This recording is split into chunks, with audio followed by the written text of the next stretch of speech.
Okay, so we are back in part 2 now to continue talking about albums that were released in 1971. In the first half we talked about albums that were released between January and June, and we're going to continue now from July onwards to the end of the year, plus a bunch of albums that don't have any release months, or at least I couldn't find any anyway. But before we do that, there were a couple more that squeaked in through the mail between the previous video and now, and I'm going to just talk about them briefly. This here, released in April of 1971. This is Blood Rock's third album, Blood Rock 3. They would release one more album later on in 71, Blood Rock USA, I believe it was called. Anyway, this one here, Blood Rock 3, this is only the second Blood Rock album I've ever bought. Although I got it recently, I can tell you right now that the opening track, Jessica, it's a pretty cool rocking tune. I like that one. And most of the rest of the album is not so bad, or it's alright, kind of typical for the day.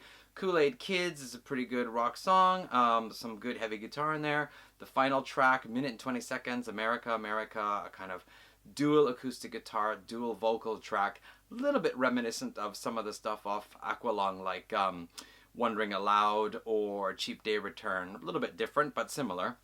However, there's one track on here that totally makes this album worth having for me. That is the song here, Breach of Lease. It is 9 minutes and 5 seconds long. This is one heck of a cool song. Basically, this is about God has promised to take back his land one day, and it's coming. And basically, we're all toast. It is just really like the verses have this very sort of unsettled, slow, unnerving feeling, like something is about to happen, and then it just goes into the chorus with this really good doom heavy riff.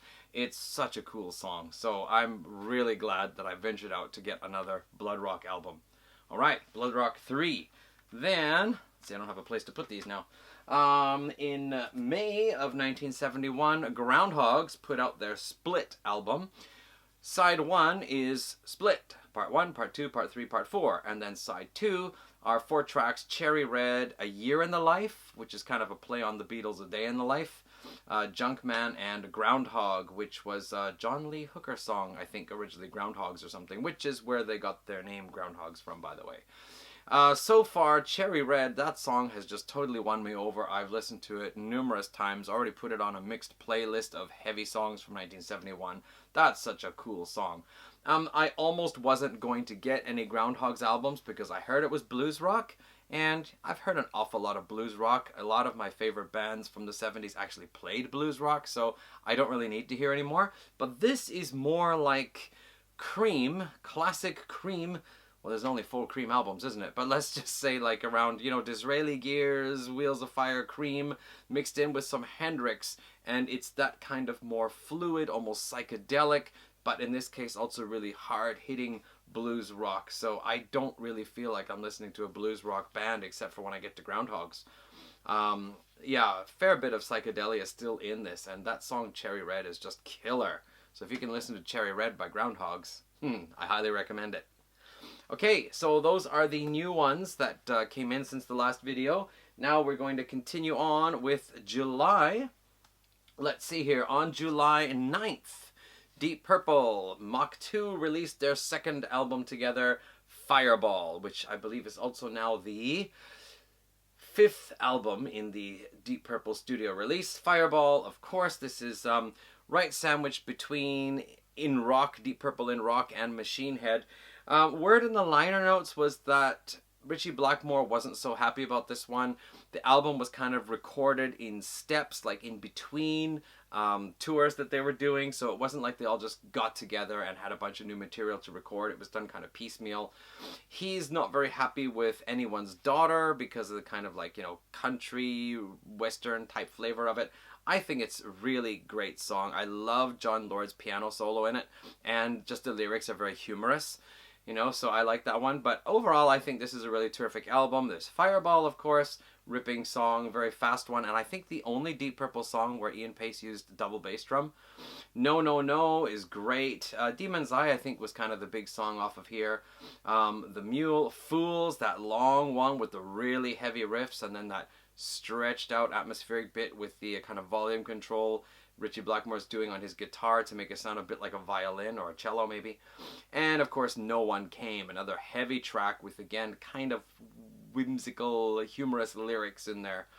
And this reissue here includes the single Strange Kind of Woman, 3 tracks that didn't make it on the original album. And one of them, actually, I don't remember which one it is now. I think it's I'm Alone or Freedom.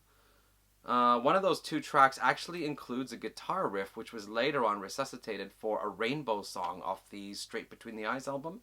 Kind of interesting there. Yeah, and then just some other stuff on here. But anyway, Deep Purple's Fireball. I think one of 3 great consecutive albums within rock, Fireball and Machine Head. And that was from July 9th, 1971. Okay. July 16th. Gentle Giant released their second album, Acquiring the Taste, with this big tongue hanging out, which what appears to be like, I don't know, boobs or butt or something. But when you open it up to the full-length picture, it's actually, well, yeah, it's a peach. This opens up to the other side of this. It's a peach with a knife stuck in it. Anyway, Acquiring the Taste, this one here, basically they're saying that they... their music might take a few listens to, but once you listen to it a few times, you might acquire a taste for it. And it's supposed to be, well, it gives you a good idea of the range of what diversity and talent that Gentle Giant have. But overall, I find it is not such a difficult album to listen to. It's more or less, in my opinion, more or less straightforward songs that they have decorated, either by adding in these slower parts and adding in some mandolin or a little bit of weird part here, there, or they've just done stuff to make it a little bit out of the ordinary. But there's still a lot of material in here that is quite easy to listen to. Plain Truth, that's a great song. The House, the Street, the Room, what a ripping, cool guitar solo part in the middle there, really heavy. Wreck, also kind of easy one to get into. And just overall, pretty cool album, I think. Very nice. So Gentle Giant's second album, Acquiring the Taste, from July 16th. Alright, well, one of the big heavies of 1971 was released on July 21st. This is Black Sabbath's third album, Master of Reality. The album that is sometimes said to have totally kicked off the stoner metal movement, with a lot of bands really drawing inspiration from this. Oh, I can feel the embossed cover here. Yeah, interesting album because it is 8 tracks, and Black Sabbath being known for their big heavy stuff, 2 of the tracks are actually guitar, kind of like a classical or, you know, not heavy guitar instrumentals, short, and then one, Solitude, is just the kind of, you know, like early Black Sabbath, not ballad, but, you know, depressed song kind of thing. So there are actually only 5 really heavy-hitting tracks on here. But anyway, it includes the track Sweet Leaf, After Forever, including the Elegy, Lord of This World, Into the Void, Children of the Grave. I mean, those 5 heavy songs are just really awesome. So there you have it, Black Sabbath, released on July 21st, 1971, Master of Reality. Now we're going to take a look at one other album that was released in July. I don't have the actual date for this one. This is Demon and 11 Children by the group Blues Creation. They originally were going to call themselves Creation, but they didn't want to be confused with The Creation in Britain, so they changed the name to Blues Creation. And I think later they might have gone back to Creation, or I'm not sure. There's some, when you check out Amazon for Blues Creation, you will also see hits coming up for Creation with weird covers like a bunch of nude little boys standing and peeing somewhere, or a bunch of nude little boys in a bus. I don't know what that's all about. Is it the same band? Anyway, this is a really cool, obviously British-influenced album. It is a heavy album. Lots of really heavy guitar. Some bluesy tracks on here, but good heavens, it's all in katakana Japanese here. I can't remember the titles now. But there's a couple of really heavy, hard-hitting tracks on here. And the title track, about 11 minutes long, I think it is also a really good, solid, early, heavy rock, first-wave heavy metal track. Blues Creation, Demon and 11 Children from July 1971. Now for August, I have only 2 albums with August dates. First one here, this is Atomic Rooster's third album, In the Hearing of Atomic Rooster. There we go. John Ducan, Vincent Crane, Peter French on vocals, and he's a guy who kind of gets around a fair bit. He's on this Atomic Rooster album. We'll hear about him a little bit later on another album, and later on he went to sing with Cactus as well. Peter French on vocals there. Good, solid, kind of raspy, hard rock, blues rock type voice. I don't know what's really great about this album. Well, the song Head in the Sky, that's the song that actually made me buy this, because I really liked Wolfmother's first two albums. And someone said Head in the Sky sounds like a template for the first Wolfmother album. So I thought, okay, I gotta check out this band, Atomic Rooster. I keep hearing about them. And I got this, yeah. And of course I got Death Walks Behind You too. But yeah, just a good, solid, I don't know, people say progressive, but I find the keyboard work is more consistent with what a lot of heavy rock bands were doing with keyboards at the time. I don't feel it's going beyond that. And as for heavy guitar, well, the keyboards are in here a lot, so I don't feel the guitar dominates. It's more or less, you know, Vincent Crane was kind of the man behind Atomic Rooster, so, and John Ducan later on went off and did something else. But yeah, anyway, Atomic Rooster, very famous band, both in the proto-metal and early prog territory. And August 14th, a massively big album, Who's Next by The Who. This was the album, this was what was going to be a concept album about a single note that unifies all human minds, I think, or something like that. And that didn't actually work out. But in the end, a lot of the material that was recorded for that, or written for that anyway, came out here on this album. And of course, includes the classics Baba O'Reilly, Bargain, Won't Get Fooled Again, lots of other good ones too, like My Wife, kind of a humorous one there, and Behind Blue Eyes is also one that people talk about a lot. I love this album. I love Baba O'Reilly. I think that's just such a great tune to open an album with, and Won't Get Fooled Again. I can remember hearing it before I ever knew that was The Who. So The Who's Next, one of the big albums, in my opinion, from 1971. Okay, released on September 9th in 1971, Curved Air, and their second album entitled Second Album. Now, I don't actually know what was the big songs, what were the big songs off of here. I personally like Young Mother. It features a very interesting synthesizer solo, and I can't remember what kind of the synthesizer it was now, but it was not a Moog. A different kind. And then Backstreet Love is a little bit more kind of on the darker, heavier side. I don't remember so much the middle of the album, but the final track, Peace of Mind, is almost 13 minutes long, and that's also a really cool one. I really should listen to this album again, but I do remember liking a fair bit of it. So anyway, Curved Air's second album, released September 9th, 1971. Golden Earring, releasing their seventh album entitled 7 Tears, having 7 tracks on it. Yeah, 1971. This one here also, I think of the 3 Golden Earring albums I own, this is my favorite one, and it is especially so because of She Flies on Strange Wings. It's the longest song on here, 7 minutes, 22 seconds. I just love that song. It's got this really great groove, cool bass work in it, nice guitar riff, powerful chorus, got a bit of like a kind of a progressive aspect to it as well. I think it's just a killer track, and this is quite a pretty good album as well. So 7 Tears from Golden Earring in August. Not August, September. We've moved on. Okay, another one here. I'm not sure of the date, but this here, but Dusty. This here is April Wine's debut album. April Wine formed in Halifax in 1969, and 1970 they moved off to Montreal, and 1971 they released their first album with this awesome album cover showing somebody's kind of like well-used feet. I don't know who came up with that. I really want to know what the story is behind this album cover, because it's not very tasty, I think.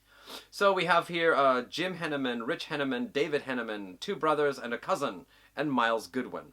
And I think it was the cousin who left before the second album was recorded, and the 2 brothers who left before the third album was recorded. By the time April Wine's third album came out in 1973, Miles Goodman was the only founding member left, and he has been with the band since then. In fact, just a few years back, I heard that he's retired from touring, but he would still be involved in any songwriting and recording. So, yeah. He has a book out too, which I've been thinking about ordering for a while. Anyway, April Wine's first album, it's quite different from what they did later on and what made them popular in the 70s and early 80s. It still does have a hard rock edge to it, especially songs like Fast Train and Listen Mister, both featuring Miles Goodwin on vocals, but also the song Page 5 has some really cool guitar work in it. And a song called Wench. Yeah, but some of it is also still kind of carried over from the psychedelic days, and I can't remember, was it Jim Henneman or Rich Henneman, whoever was, or David Henneman, maybe David Henneman. Some of his songwriting is a little bit more, he said, like stream of consciousness type, where the song just keeps moving on to the next bit and the next bit and the next bit. So, but definitely a unique album in April Wine's discography. Their first album from, did I say September? I did! September 1971. And then we have another Canadian band also releasing an album in September of 71. This is Chilliwack, releasing their second album called Chilliwack.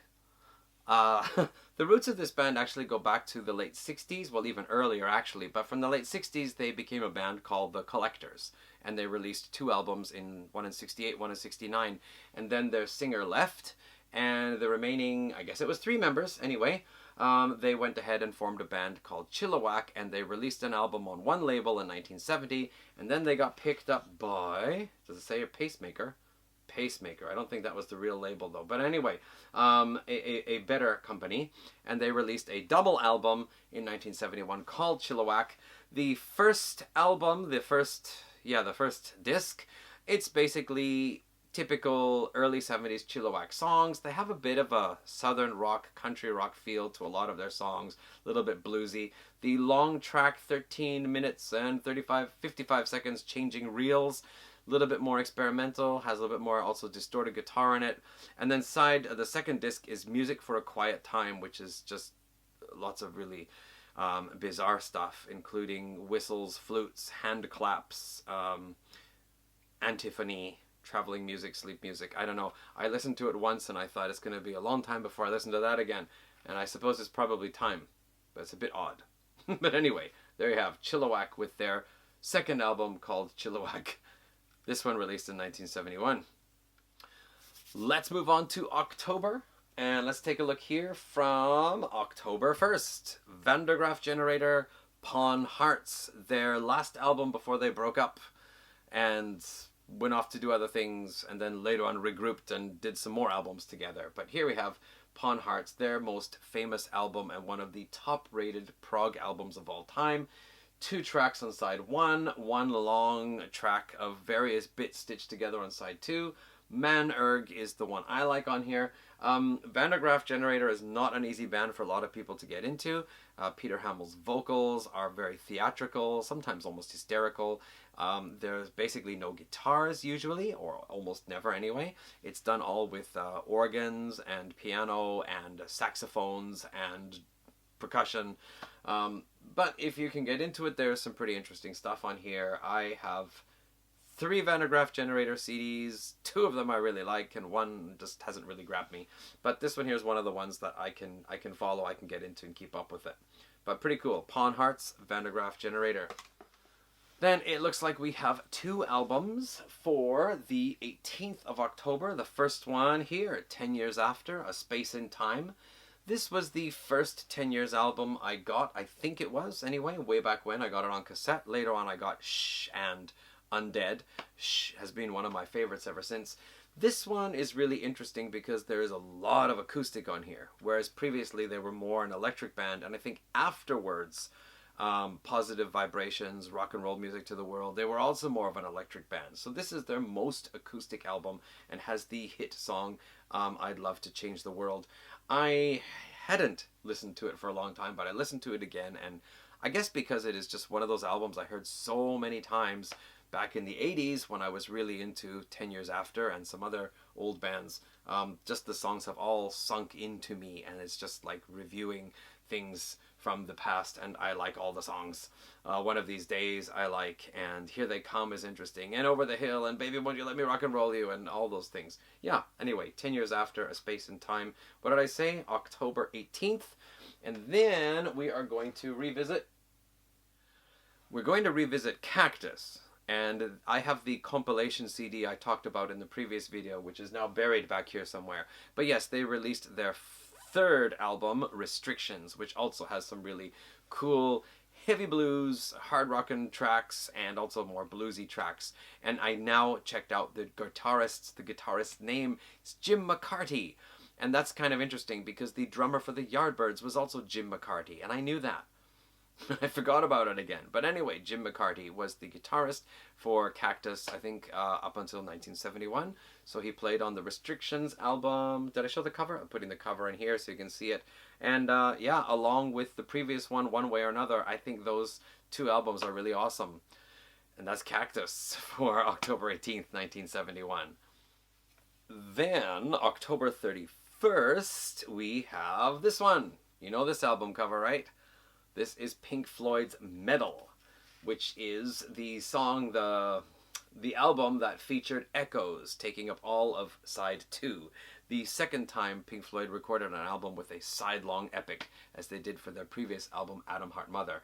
In fact, around now, 1970, 71, you'll find a lot of bands coming up with these side-long epics. Also, Caravan had one, Van der Graaf Generator had one.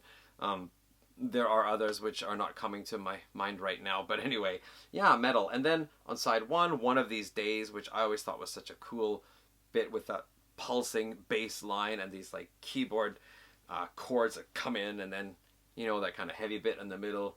Pillow of Winds, Fearless, I really like. And Saint-Tropez is kind of fun. It's really weird for a Roger Waters song, I think. Roger Waters in a thong, and Seamus, about a dog and a kind of blues tune. Overall, I think it's pretty cool. I find it easier to get into this album than Atom Heart Mother, although I was into that back in the 80s. And of course, after this, they would do the soundtrack for Obscured by Clouds, and then they would come out with Dark Side of the Moon, and from there on, it was just, you know, to the stars. But anyway, Metal, still regarded as a classic by many Pink Floyd and prog fans. One more album, I don't have the release date, but this here, Focus, Moving Waves, or Focus 2. I think Moving Waves is the alternate title. This also came out in October of 1971. Oh, and here we go, side-long epic, Eruption, 23 minutes and 4 seconds long, in parts A to P. Yeah. I got this for the opening track, Hocus Pocus, 6 minutes 42 seconds long.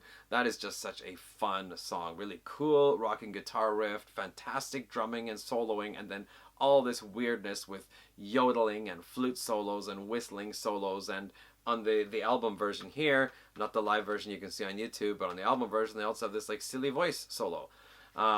Just such a wonderful track. As for the rest of side 1, it's really mellow, most of it. Moving Waves and, I don't know, Le Clochard. Hocus Pocus is just such a ripping track to start off the album that everything else just seems like a shadow behind it. Eruption has a lot more variety to it. But anyway, that's it for October 1971 Focus. Okay, I'm going to have to take a break, and I'll come back.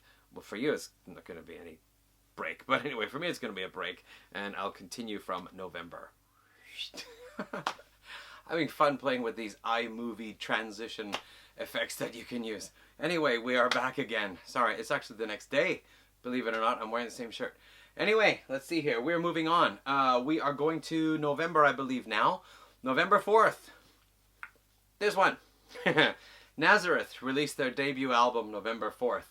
It's been a while since I've read this, but I think there was something about that they were up playing in Scotland and they were starting to gain some success.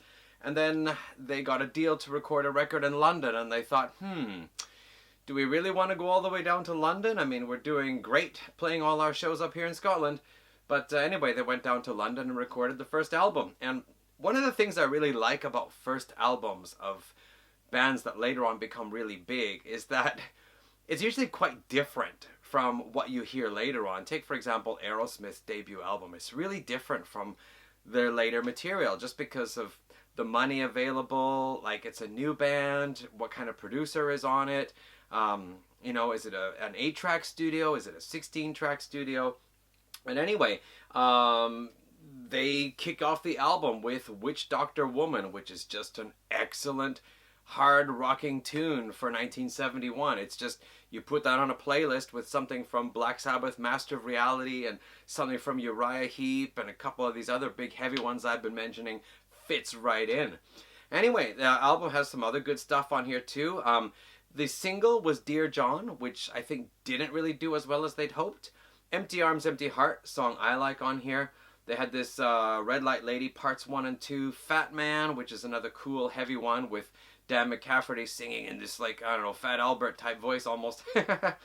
Yeah, their cover of Morning Dew. I think it's a pretty good album. The next album they did after that, Exercises, was a really like a turn way off into left field. But the debut album, yeah, I think it's great. November 4th, Nazareth's debut. All right, well, this next album appears on Rate Your Music. I think it's as the number 1 highly rated album of 1971, and on Digital Dream Door it's number 2 right after Marvin Gaye, I think. But anyway, yeah, here it is. Led Zeppelin, the untitled 4th album, Led Zeppelin 4, Zoso, the Celtic Symbols, whatever. And I probably don't need really to talk about this album so much. But maybe I'll tell you this. I'd heard about Led Zeppelin when I was, 12, 13 years old. I'd heard about them. And some of my friends were saying they were heavy metal. And I went out and I bought this circus magazine, my first ever circus magazine. And at that time, I knew Robert Plant for singing I'm in the mood for a melody. I'm in the mood for a melody. I'm in the mood for a melody. I'm in the mood. I should probably stop singing. But anyway, yeah, that was my impression of Robert Plant. And I didn't really like it at the time. And then I open up Circus Magazine, and there's this thing that says Led Zeppelin 2, this big picture of the band on stage. It says Led Zeppelin 2, and then the caption reads Robert Plant. And I'm thinking, Robert Plant, who the heck does he think he is? Like, trying to start up a second version of Led Zeppelin. Anyway, finally, I was listening to the radio one night, and they said, now we're going to play Led Zeppelin. And I thought, okay, cool, let's hear this heavy metal band. And then they played Stairway to Heaven. And of course, acoustic guitar and recorder. I'm like, what? I switched off the radio. I went to do something else. A few minutes later, I came back and thought, well, let's see if they're playing anything else better. And then a few minutes later, we're into the middle part of the song where it's getting kind of heavy and the guitar solo, and all right, Led Zeppelin are probably interesting. So yeah, I did end up getting this album, and yeah, I do love it, and I just don't listen to it these days because I heard it so much. Black Dog used to be my favorite. Of course, Stairway to Heaven, Misty Mountain Hop, I liked. Four Sticks. Going to California is kind of okay for me. But the song that I really liked best, no, it's not rock and roll, which is also a good one, When the Levee Breaks. That is my pick from this album for my favorite song to this day. Other songs have come and gone, but Levee Breaks, I still love listening to that one. So anyway, the album I said I didn't really need to talk a lot about. I talked a lot about my experience with it. Led Zeppelin 4. Oh, and I should mention that was November 8th, 1971. Also November 8th in the US, November 8th was the US release date of Uriah Heep's Look at Yourself, their third album and their second release of 1971. I think the release date was in September in the UK. So sometimes you get that, some albums, right, like the US release date and the UK release date are 2 or 3 months apart. So you get some albums that are actually like released in the UK in 1 year, but then in the US in the next year, or something like that. But anyway, this is my favorite Uriah Heep album, Look at Yourself. I think it's because this is their most consistently really heavy album. Previous albums, the previous 2 albums, they had other excursions into other types of music or sounds, and later albums would also follow similarly. Demons and Wizards, of course, is pretty close to being a very heavy album, and then they would go off in this kind of hard rock vein, and then, I don't know, did lots of other stuff. But this is basically a really cool, heavy, rock album, 1971. Look at Yourself, I Want to Be Free, July Morning, Tears in My Eyes, Shadows of Grief, and Love Machine. Only What Should Be Done is the one step where it's down a little bit mellower. But there you have it. Look at Yourself, Uriah Heep, my favorite Uriah Heep album. November 12th, as I have it, Genesis, their third album, Nursery Crime. This is, I would say, the beginning of a trilogy of really brilliant albums by Genesis. And although I love all three of them, I think this one has become my favorite. And I think for most people, it is the least of the three. This one, Foxtrot and Selling England by the Pound. But I think the kind of more raw sound of this and the little bit more distorted guitar sound, I feel it's a little bit heavier, maybe also. That's what appeals to me. The Musical Box is one of my two favorite Genesis songs. I just love the contrast between the mellow parts and the heavy parts, plus the kind of ghost story aspect of it. Pretty cool. Return of the Giant Hogweed, we hear Steve Hackett doing finger tapping, as well as on the Fountain of Salmacis. Harold the Barrel, I love that song. It's just one of these quick-paced things where things just keep happening, and the backing vocals and so on. There is no pause, no dull moment in this. And I also, again, I love the story. This guy, he's, I don't know, lost for everything. He's up on a window ledge. He's going to jump, and people are trying to convince him to come down, and they get his mom there, and it's like... And his mom is saying, like, you know, your shirt's all dirty. There's a man here from the BBC. And one funny line, like, they get his mom in to make a last request. And she's like, come off the ledge. If your father were alive, he'd be very, very, very upset. You just can't jump. And in the end, he just takes that jump. And you just get that piano note taking you out. And you imagine Harold in slow motion plummeting to his doom. Anyway, I love this album. What else is there? Seven Stones. I used to really like that one. I think it just got replaced by four other songs. Anyway, Nursery Crime, Genesis, their third album, and what did I say? November 12th, 1971. Okay, Grand Funk Railroad. Now, I always liked the first two albums, and after that, I had the impression that they just kind of watered down. They weren't as heavy, and they just went on to be like, more of a hard rock or just rock act. But as it turns out, I decided to go and check out this E Pluribus Funk, and as it turns out, they remained a very heavy hard rockin' band right up to their fifth album here. Now, they actually released their fourth album also in 1971, Survival. I don't have that, but it has a really awesome version of the Stones' Gimme Shelter on it. This one here, the songs you'll probably know, Foot Stompin' Music. Cool song, but, you know, it's not exactly my taste. People, Let's Stop the War. That's a little bit more my thing. Upsetter's pretty good. I Come Tumbling's got some good rock and guitar in it. Save the Land. Loneliness, the big closing piece with the orchestra. Very powerful and very serious message. Yeah, actually, I don't know why I didn't get this album sooner. It's great. E Pluribus Funk. Grand Funk Railroad from November 1971. Yeah, sorry, that was November 15th for Grand Funk. And then, da-na-na-na, yes, Fragile. Am I holding it upside down? I'm holding it upside down. Yes, Fragile. Steve Howe, having joined for the previous album, the Yes album, and now Rick Wakeman is on board at the expense of losing Tony Kaye. But I think most people agree that Rick Wakeman just added something even more wonderful to the band, so that the classic Yes lineup, in spite of having many lineups, the classic Yes lineup includes Rick Wakeman. This is the stop before the most important album probably in their career, and one of two most highest rated prog albums ever, Close to the Edge, coming out the next year. But this one here, Fragile, this is just moving on from where they went with the Yes album. Again, we've got three songs, Roundabout, South Side of the Sky, and Heart of the Sunrise. One of my two favorite Yes songs, being the longer pieces with more developed music happening in it. And then we have some other short songs, and then each member contributing one kind of solo piece here, with Rick Wakeman doing Cans and Brahms. Not really all that thrilled about that one. We Have Heaven is the multi-layered vocal track of John Anderson. I quite like that one. 5% for Nothing is Bill Bruford's bit, and I can't really remember how that goes. It's pretty short, though.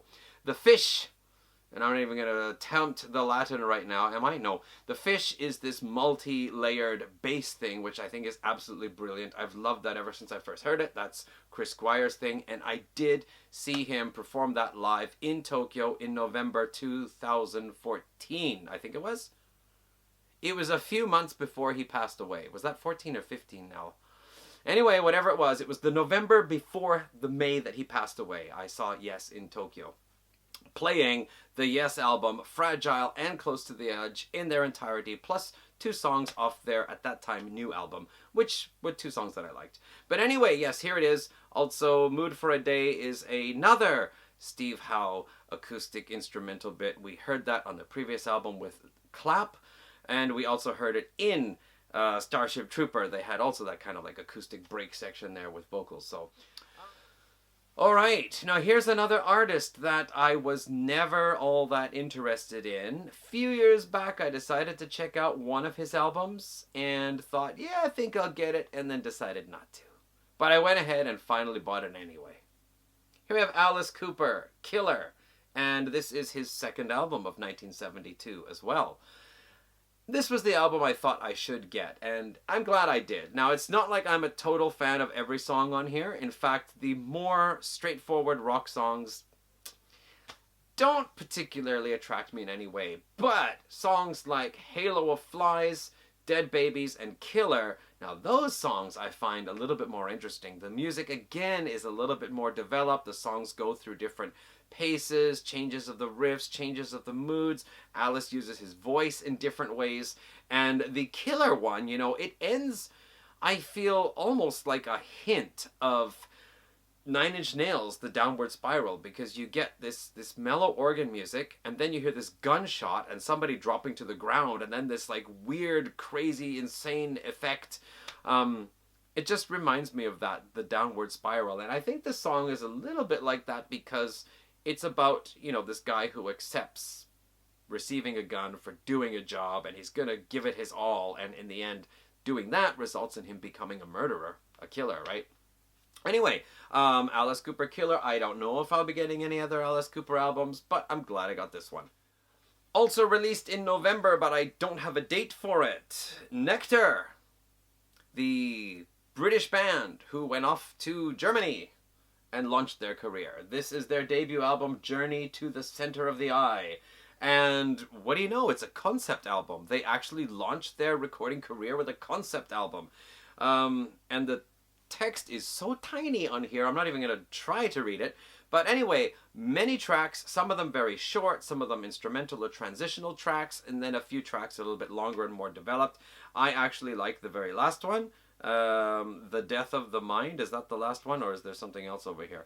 Maybe that one. I should probably listen to it again. Anyway, I like that last one because it gets a little bit heavier.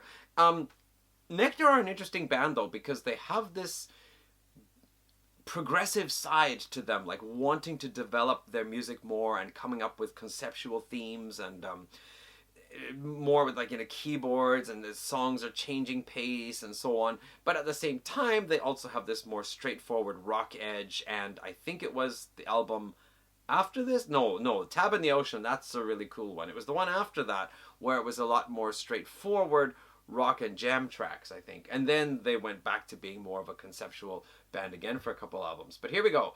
Nectar, Journey to the Center of the Eye, from November 1971. So as it is, I don't have any albums where it says that it was released in December. Probably I have some that were released in December, but I don't have anything that says so. So anyway, what I have here is a stack of CDs that are released in 1971, but I could not find any dates for them. So here we go. First of all, the Pink Fairies, Never Never Land, their debut. The Pink Fairies are kind of interesting, really, because the fellow who played in the band here, the drums, I think it was, it's a guy going by the name of Twink. And Twink, he's played with various different artists, a kind of who's who in the British underground.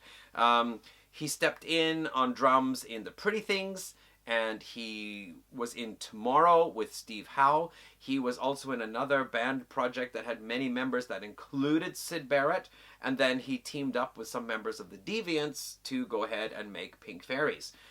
What I like about this album, the song Do It, it's really got this kind of punk edge to it. This is like, okay, you can often find those songs. This is punk before there was punk, but this is a really strong contender for that. There's also a song here, Teenage Rebel. It sounds like a template, like, here's a rough draft for how we want Motorhead to sound. And Uncle Harry's Last Freak Out is an extended piece here, 10 minutes and 40 seconds. The full version of 12 minutes 25 seconds is included as a bonus track. Not entirely necessary, I'd say, but there are parts of it that are really good. I think it's mostly like an in-studio jam session put into a song. Then you have as a bonus track The Snake, which was later on covered by Tank, new wave of British heavy metal band. This album holds a lot of promise, but unfortunately there are a lot of tracks on here that I don't really care so much for, and they're not very punky and just not all that interesting. So this album is half very interesting for me and half kind of okay. Or, yeah. Anyway, the Pink Fairies. Do check out the song Do It. Do it, do it, do it, do it, do it! Alright, now this is a cool band I'd never heard of before. I just happened to find them because I was going through Write Your Music's 1,000 albums of 1971 and came across this one here. This is Tin House. They were a hard rock outfit in the US on the east side somewhere from the early 70s. They opened for Edgar Winter, and he said, I want these guys to tour with me. They are a great opening band. Then they got a deal to go in the studio in 1970. They recorded the tracks. I think then this was officially released in 1971. During that time, Leslie West heard about them and said, I want you guys to come out to California and I want you to open for me during my tour. But their manager said, no, you've already committed to Edgar Winter. This album was really quite a surprise for me. You get a lot of these early 70s albums that have a couple of really strong, heavy tracks on, and then some, acoustic things and some kind of psychedelic things. And this album here sounds like they just took off from what Cream was doing and just went ahead with that. Let's just, like, the early Cream sound, the first two albums maybe, and just, like, continuing on from that with the strong, heavy chords, lighter bits, lots of drumming going on, cool guitar solos. I wanted to pick out my favorite track from here. I ended up coming up with 3 or 4. The first one, I Want Your Body, is really fun, hard rock song with just straightforward, I want you for your body, and yeah, lots of like ooh ha in the middle, and there's finally this ha-cha at the very end. But yeah, really cool album if you can get a hold of it. Tin House. I see I'm getting low on battery power, so I'll try to pick this up here. This is Epitaph from Germany, their debut album. Pretty cool stuff. Again, this is more of a progressive type album, except that it is still pretty heavy. Moving to the country, has got some pretty grooving guitar, and it sounds a bit like Eloy, with a middle part that sounds a bit like Wishbone Ash. Yeah, Little Maggie's it's a rather long song, but it's got some cool guitar work in it. Early Morning, the big 10-minute epic piece. Slow, moodier parts, heavier parts, crashing chord parts, guitar solos. And 4 tracks on here. London Town Girl is a pretty strong rocking song. And then 2 tracks, I'm Trying and Changing World, which were just basically recorded on a 2-track recorder, but really strong. Especially Changing World is a really good, excellent, heavy song there for the early 70s. So I like this one. I checked out Epitaph a few times in the past. I never heard this album. Now this album has got me interested in the band. Sir Lord Baltimore, after releasing their debut album Kingdom Come in 1970, they came out with their second one, self-titled album, which has a cover that looks like... Oh no, that's not how it looks. Oh, okay, well, this is the cover they say. Some dude standing there in a hat with a rifle, but I think the more famous or well-known cover is this one here. A lot of disappointment from people of this one here, because the first one was just such a slaughterhouse of heavy riffing and just maniacal guitar playing. This one has some tracks like that, but I think the band was also trying to start to be a little bit more progressive. They had this whole Hail to Caesar piece here, which was Man from Manhattan, 10 minutes and 31-second piece. So I think a lot of people were kind of disappointed with that, and later on the band just kind of folded up for a while, only putting out a third album a few years back, actually. Okay, another early heavy band, Dust, featuring... Is it Marky Ramone? Well, anyway, he would become Marky Ramone, wouldn't he? Later to become one of the drummers of the Ramones at one point. Anyway, Dust, a trio, really heavy band there. This is their debut album of 1971, and the track on here that's a really good heavy one is From a Dry Camel, and then Love Me Hard is a really fast-paced, hard-rocking track. Of course, there's still some kind of like southern rock on here and blues rock on here, but there's, also some pretty strong heavy tracks. Also apparently a band later on to be labeled as heavy metal, which they claim in the liner notes in here anyway, along with Sir Lord Baltimore. Then we have out of Quebec, Vos Voisins, Your Neighbors. This was their debut album. They're basically a prog band, but at this point here, there still is a lot of the kind of, heavy guitar, heavy organ, that crossing point going from the kind of heavy psychedelic into the prog scene. One of the, I guess, out of all the prog bands of Quebec I've checked out, this one along with Dionysus are the earliest ones. And I guess because of that, they still maintain that kind of heavy guitar thing. The opening track here called Voisin, Mon Chum, in parenthesis, is just a wonderful, entertaining track. The singer gradually he starts putting more and more hysteria into his voice in parts, or just suddenly shouting. It's kind of like a half-spoken, half-sung thing, explaining to you about something. I haven't read all the lyrics yet. It's all in French. But anyway, and he just seems to, at some points, just suddenly start shouting like a crazy madman. And the music is really catchy. Other tracks on here are also really cool too. So anyway, Voisin from Montreal, or at least from Quebec. This one from Italy, Distortions by Blue Phantom, which is basically a collection of artists. What does it say? This legendary 1971 album was recorded by unknown musicians in Milan for the use as incidental music in films, television, and radio. Lots of heavy distorted guitars in here. I find the sound is a little bit sharp, kind of hard to listen to. There's this sharp tone that it doesn't... I don't know, the low end is kind of lacking, or the treble is a little too high, but still, this shows up on a lot of these early 70s compilation videos on YouTube, which is why I ended up having it.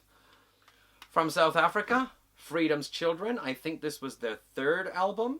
Does it have a title? It's called Galactic Vibes. Yes, indeed. Galactic Vibes, featuring a couple of heavy rock tracks like Seahorse and That Did It. As well as one track called The Homecoming, which is a 16-minute track. 6 minutes or so, no, 6 or 7 minutes is actual song, and then the rest of it's all drum solo. Not impressed, actually. Some other interesting songs on here as well, but it's exactly for the Seahorse and That Did It. These two straightforward, heavy rockers are the reason why I bought this. Galactic Vibes by Freedom's Children from South Africa. Here we go. Peter French. Leafhound, Growers of Mushroom. An album that later on became a collector's delight and was later on re-released on CD, and Peter French started up Leafhound again and released an album, I don't know, some 10, 15 years ago by now.